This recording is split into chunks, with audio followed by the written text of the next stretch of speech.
about Bishop Rachel going on retreats before ordination. I remember in particular my retreat, and remembering just what a relief it was actually in the midst of all the preparations around moving house, around saying goodbye to people, getting to know a new area and so on. Actually just to suddenly be removed from all of that and to have 3-4 days on my own with God basically in prayer, real privilege. So that was a wonderful moment. And I think for me meant that actually I came to the moment of ordination in a good frame of mind, because it's then enormously busy. Once you're at the moment of ordination, it's that whole thing of just endless people that you're greeting and details of the service to think about, all those sorts of things.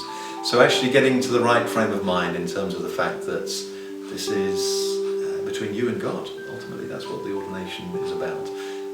So the retreat is really important, and that's why I'm praying for Rachel very much at the moment.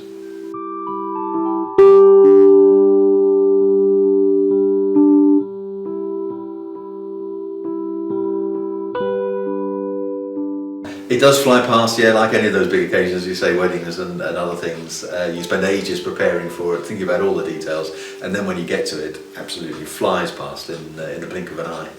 I think what I remember in particular was something about, for me it was Westminster Abbey, a place I've always loved, so just quite an incredible moment of actually walking into the Abbey, so with a whole sort of long line of bishops, walking in, amazing place. I mean, for me in particular, because of my background in sort of overseas mission work and so on, it was the thing of Livingstone's grave, which is right there in the centre of the nave in Westminster Abbey. So that was a very special moment. But then actually walking in as well and just seeing so many familiar faces, friends and so on around, just a lovely sense of a wave of support, if you like, as we come to that moment. But the details of the service, I have to say, yeah, a bit of a blur now.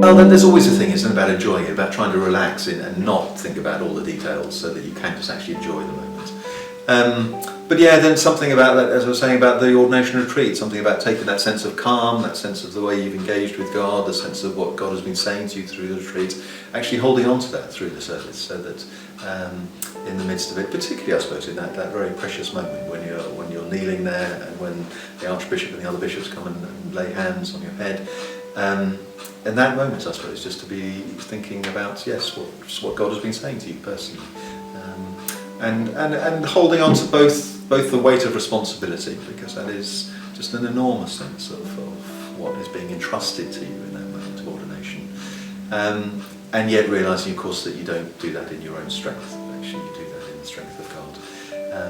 So, yeah, a really important sense of balance there, really, of feeling the weight of responsibility, but not feeling that you're on your own in holding that. So, I'm sure I don't need to be advising Rachel in any way at all. I'm sure she'll be doing all of that anyway and enjoying it. But yes, for me, obviously, it will hold certain memories as I watch her being